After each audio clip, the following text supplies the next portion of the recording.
Hi, and welcome to Pillow Talk with Angela.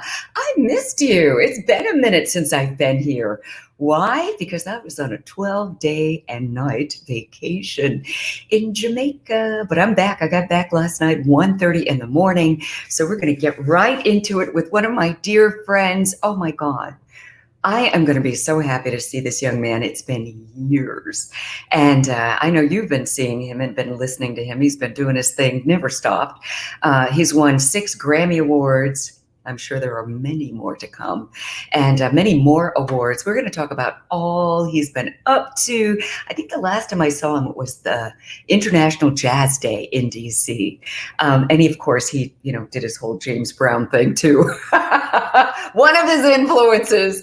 But we're going to get into all of that. But ladies and gentlemen, we're going to pillow talk with the one and only bassist, composer extraordinaire, my dear friend. I'm so happy to bring on Christian McBride. Look at you. Angela, it's great to see you, darling. Christian, it's been too long. Now, see, you know what what I'm sitting here thinking is that we first met in the early 90s, or early mid 90s, like 94, 95, somewhere in there. And I'm not lying. You look exactly the same. Oh, that is crazy. You are so nice. No, I'm not nice. It's the truth. I'm telling you, if I will pull up a photo from 1995 and look at it now, it's like you haven't aged a minute. Thank you. Well, you know what? I can say the exact same thing about you. You're looking amazing. You could say that, but you'd be lying. No. Oh no! Because I had, first of all, I had hair. You did have a lot of hair, and I didn't have no gray in my beard back then. But well, I appreciate it. Thanks to L'Oreal, neither do I. I can't even lie.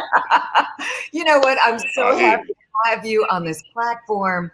And, we're live, so we invite people to join the conversation. I mean, this is the first time I've been able to talk to you like this, on this particular platform.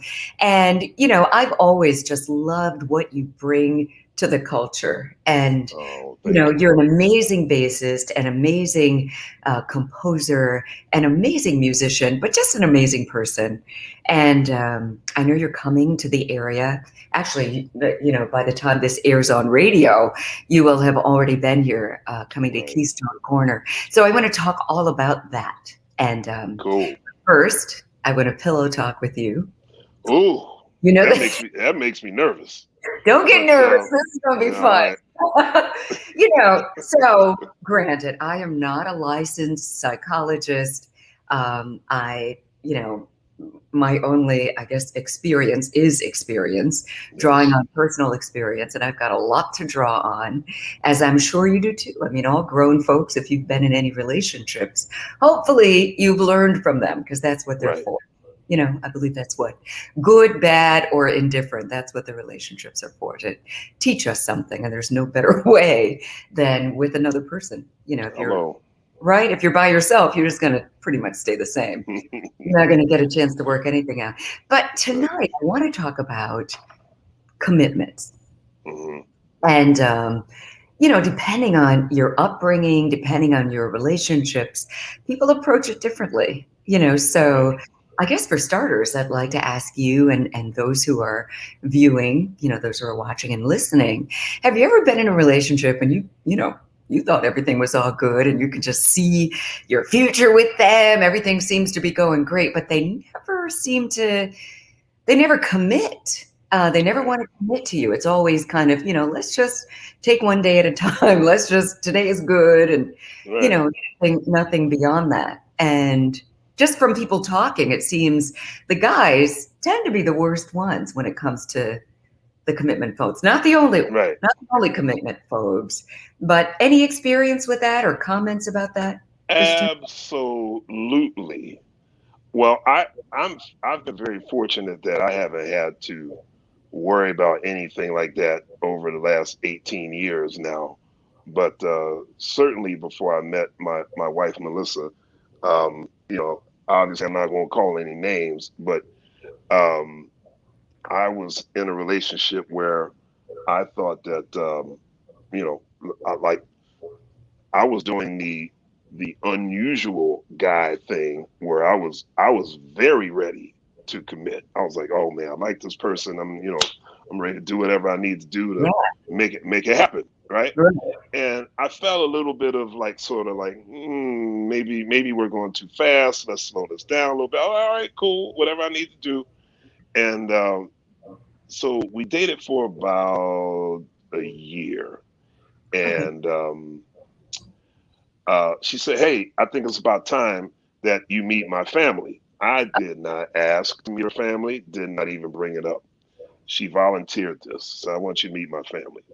Great. So I'm playing a concert in the Bay Area, which is where she lived, and Beautiful. she Love said, "Okay, it. I'll be there with my family. My mom's coming, my sister's coming, and we'll hook up after the show, and we'll all go out and have drinks after dinner, after gig dinner, whatever it is."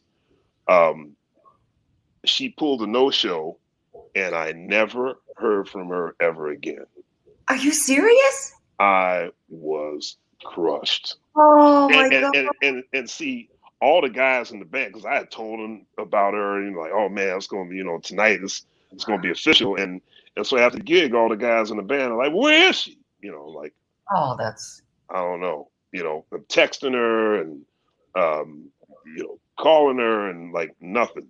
So fast forward uh, a year and a half, 9/11 happens, oh my gosh. and I'm thinking, well, surely after 9/11, she'll at least call to see if I'm alive, right? Right. Now, funny, I'm still thinking that like over a year later.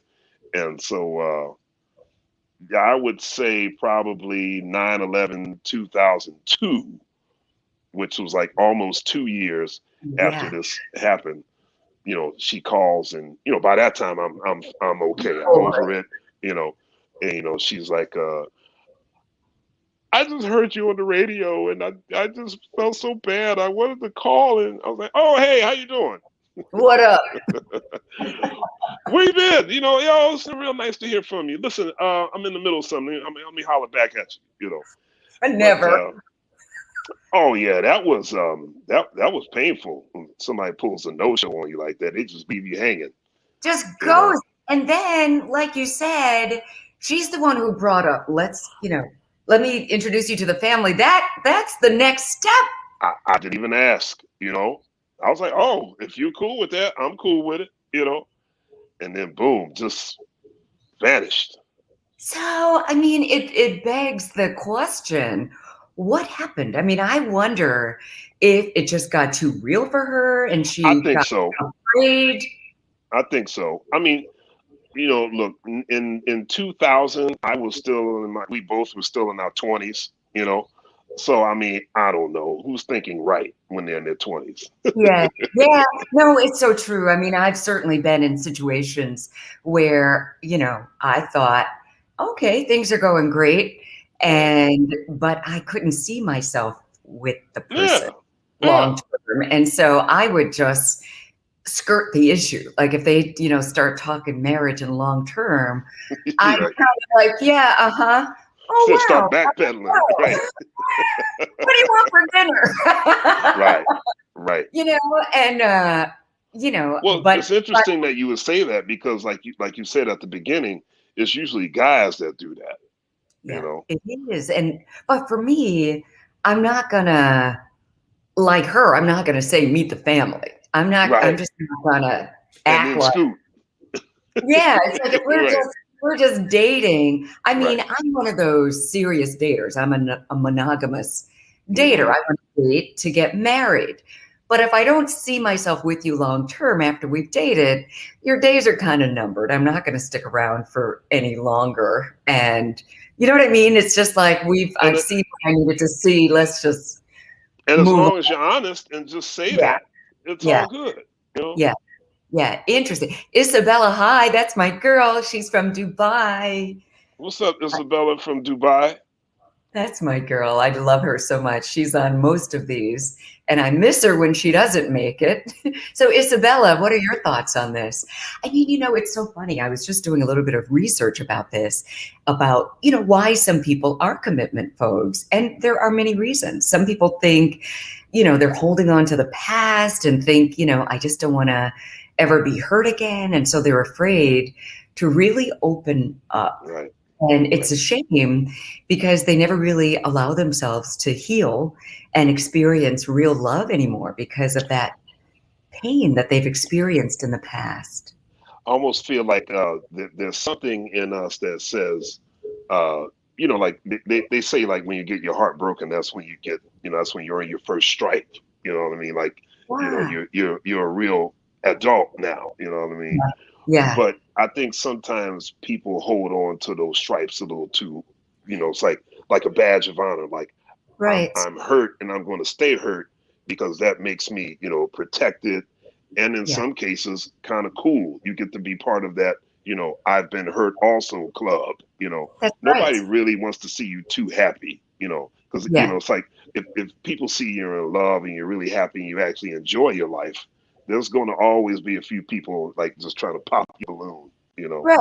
But And then so, you kind of figure it out because, like you said, once you get hurt, you kind of, you're an adult. right, And as we were saying earlier in this conversation, it's to teach you something. yeah, You have to go through the pain. You got to become that butterfly. You have to go through exactly, the pain. Not saying that you've got to get your heart broken, but when you do, yeah, if you yeah, do, you got to learn from that, heal from that, and know that, I mean, I believe in God and I believe God wants only the best for us. He's come not on trying now, to put amen. yourself there to be hurt. You That's right, learn from that, and the person who did the hurting is going to learn as well. And exactly. you live the situation, you learn from the situation, learn what to do, what not to do better the next time and the next time until you find that one. I mean, You listen, I think that theory applies to a whole lot of different things. Obviously relationships are one thing, but like, be it, you got a job that you love and you get fired, you're hurting for a while. And, but know, then at some point, man, okay, I'm going to get a new job and I'm going to kill it. You know what I mean? right, Same as exactly. being a musician. You're in a band and, you hope you never get fired, but there are times when the band leader might come to you and say, hey, you know what? You sound great, but I think I'm going to go in another direction, Right. and your heart Yeah. is broken. You're like, oh man, I lost the gig, and but then you learn from it, and then you move on, and you just get back on the bike. You get back on the bike, and perspective is everything because you might find yourself in that position one day. You're the band leader and the person sounds great, but this other one that you've been dying That's to play with becomes available. All of a sudden you remember, what, I was this person, and you can do it with grace because you've got that see, experience.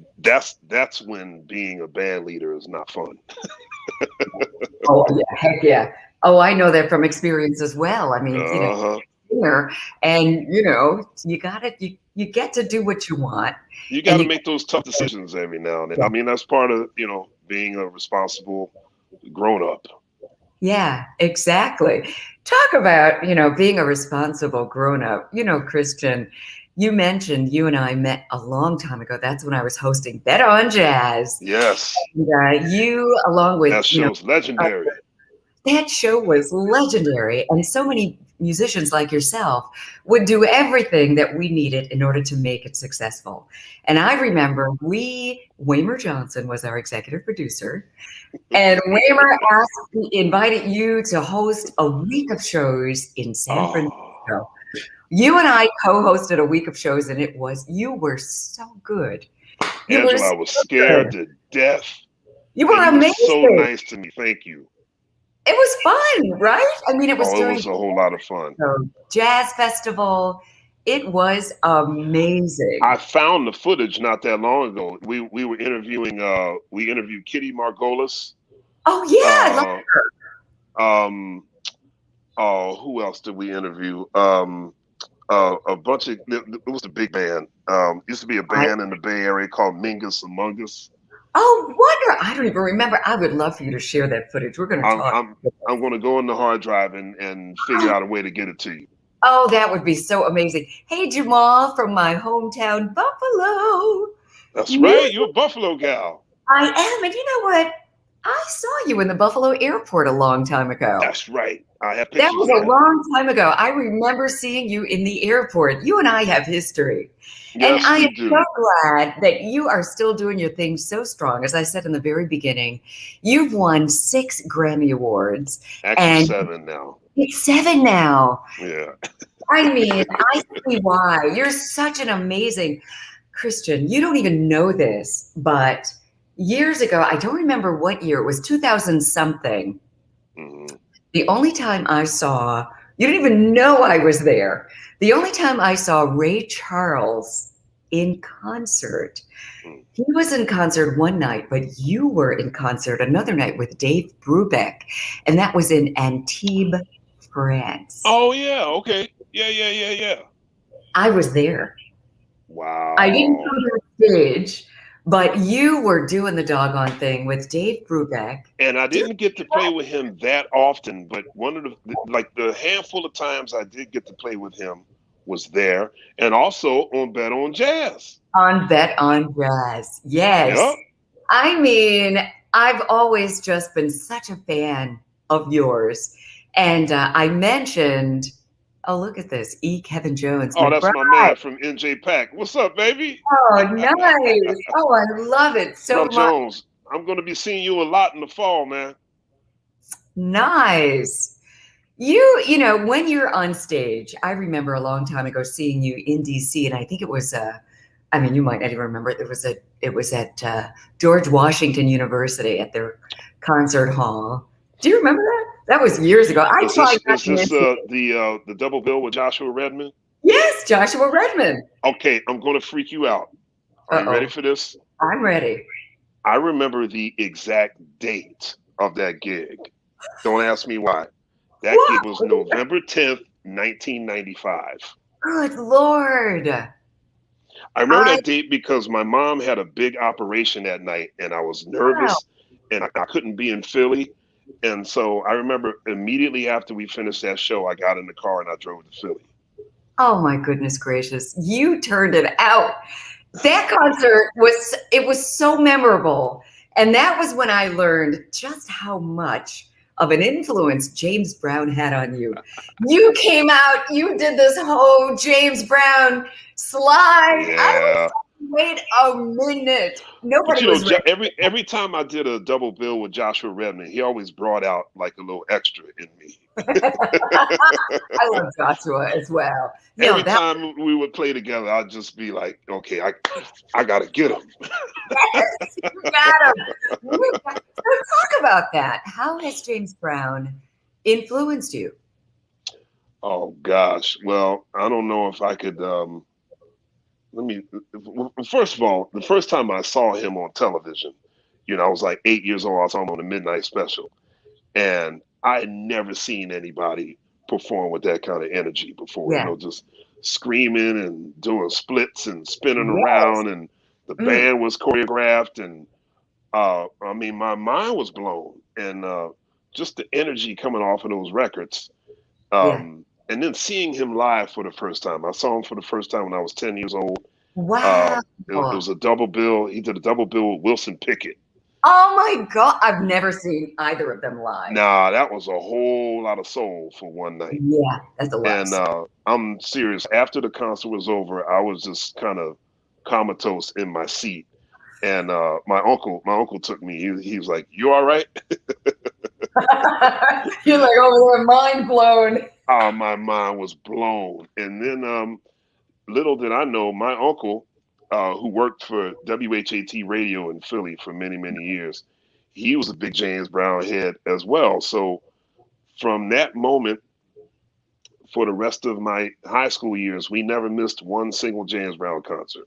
Oh We would my. see him anytime he was within a 50-mile radius of Philly, Atlantic City, Trenton, wherever it was. We were always there. So I saw James Brown about uh, 15 times. Ooh, okay. So yeah, you're like, it's in you. How lucky Yeah, are you? And you know, I love how you keep his memory alive like that, because a lot of people in the younger generations, I mean, of course they've heard of him, right, but they don't know. They don't know how impactful James Brown was, not only musically, but as a right. Black person in America, to just feel that pride, and for him to just, I mean, it was like nothing else. Oh yeah. Well, there are two documentaries that I think that have been done within the last 10 years that I think are really incredible. One was called "The Night James Brown Saved Boston." It's a great documentary about the night he performed at the Boston Garden, the night after Martin Luther King Jr. was assassinated, Wow. and how James Brown basically single-handedly kept the city from blowing up. And the next Oh, one, I remember a little scene of that, but I've never seen it. yeah, I'm writing that yeah. down. I'm Oh, making a note of please that. see that. That's amazing. The night James Brown saved Boston. And then there's another one called Mr. Dynamite, which Mick Jagger produced. That came out in 2014, I believe. Nice. Alex Gibney and Mick Jagger produced that. But it really covers the entire gamut of James Brown's career. You know, the good and the bad. You know, so it's a very fair and balanced documentary. Good. But a lot of people know. I mean, a lot of young people know James Brown through hip hop. You know, Mhm. because he's been sampled so much, So much. and they know he's been he was sort of like the primary influence for both Michael Jackson and Prince.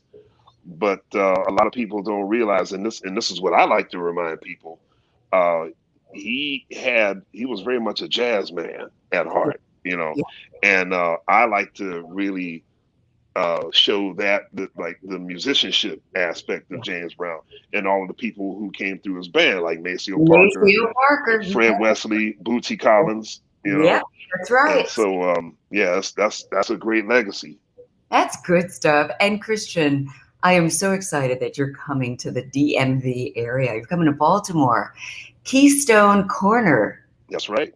Coming And then with friends. well, my quartet, which is called the New John, that's Philly slang, with Tell me Josh about Evans. that. John. I was like, okay, new Yeah. dawn, new jazz, new jammin'. What's John? So John is a catchphrase that means it's a noun. It's a person, place, or thing. You know.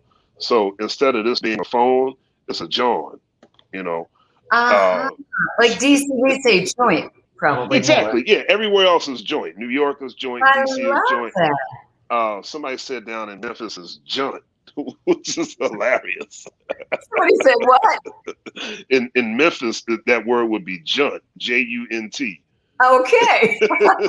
So we got joint, John, and junt, right? I like it. I like But yeah, so instead of calling my band a quartet, it's a John, Christian McBride's New John. That's what yeah. people in Philly would say. So That's what cool people would say. exactly right.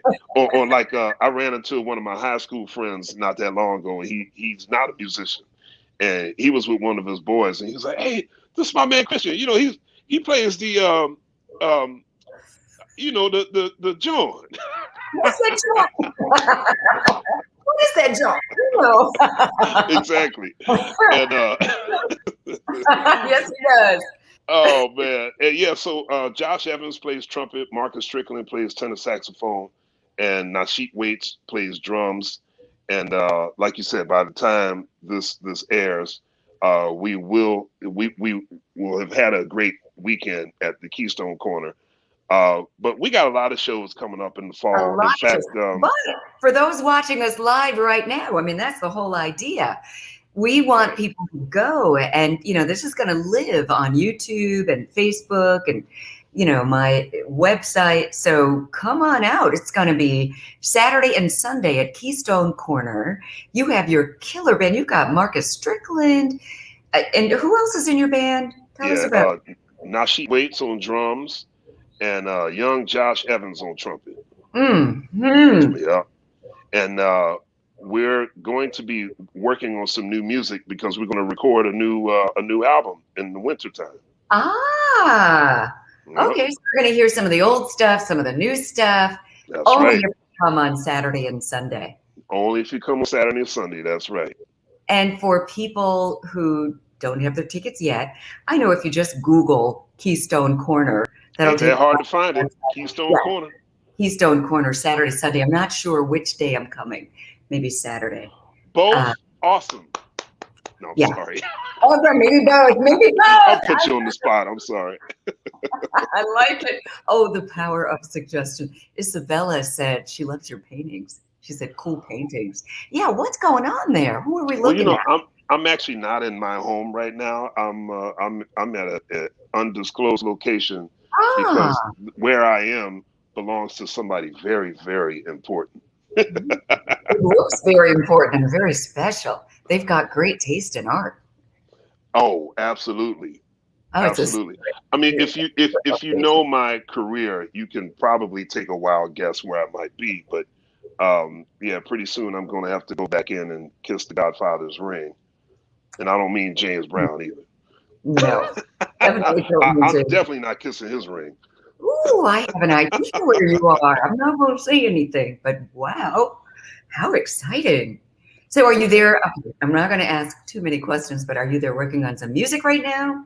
No, just visiting. Oh, that's so cool.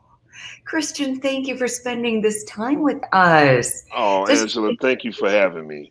I am so happy to see you. You look great. Now, I'm going to be in DC in September. Oh. So I'll make sure I'll get you that info as well. I'll be at the Kennedy Center. Oh, I must come and join you and be in the audience at the Kennedy Center. But I'd love for you to come back on this platform. Come and pillow talk. All right. So I like what you brought to the pillow talk conversation. We're definitely having you back on this show. Will you please? Good stuff. Oh, absolutely. I can't believe you've been married how many years? I know, right?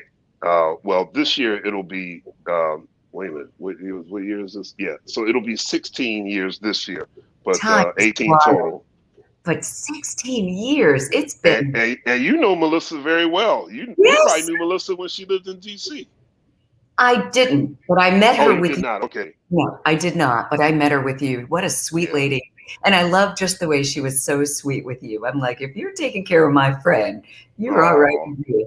I mean that. Oh, Johnny. Hi, Angela and Christian. Watched me interview Michael Franks. Oh, yeah, that's my buddy. Thrilled and amazed how much you knew about Michael's music. Yeah, well, you know, I am a musician. Hell yeah, she's a musician. Yes. Angela can throw down. Thank you, Christian. I mean, we need to make some music one of these days. We never played together. We always say we're going to do something. I would be absolutely honored. So let's make that happen. It would be such an honor to do something with you. Yeah. But in the meantime, let everybody know your social, because I know they want to keep up with you and join you at Keystone Corner and join you at the Kennedy Center when you come to the DMV. Yeah, so I it's just my Twitter handle is McBride's World. My Instagram is just CHR McBride, first three letters of my first name, CHR McBride, and official Christian McBride at Facebook. Awesome. Oh, wait, one more thing. One of my favorite jazz festivals is the Newport Jazz Festival. George Wayne, I used to love him so much, but can you figure out where I am now? Yes! Oh my God, Christian. So it's true. You've taken over this whole. I started in 2016. Yep. I had no idea. Yep. Apparently you did. Well, I did, but I wasn't sure. I figured, let me just confirm it with you. Yep. Oh my gosh. Please, big hug to the Godfather. Yes. And I am so excited for you. When is the festival? Did I miss it? No. It's July 30, 31, and August 1st. July 30, 31. Okay. July 30, 31, and August 1st. Congratulations to you. Keep keeping jazz alive. So appreciate You do the same. You've always been doing that. Oh, absolutely. That's my lifeline. Yes. So. Yeah, love you so much, Christian. Can't wait to see you in Baltimore, Keystone Corner, this Saturday and Sunday. Keep doing the doggone thing. And thank you so much for joining us. Thanks for having me, and I can't wait to see you. Can't wait to see you too. All right, everybody. That was Christian McBride right here on Pillow Talk with Angela. This was a great moment. As you can tell, I'm all smiles and all kind of choked up a little bit. Thanks for joining us. And remember to join us Sunday night. You'll hear little snippets of this interview with Christian on Pillow Talk with Angela right after my friend, Manzi Pullen, and the original Quiet Storm on your favorite station. Thank you for keeping us number one, 96.3 WHUR. Have a great night. Bye-bye.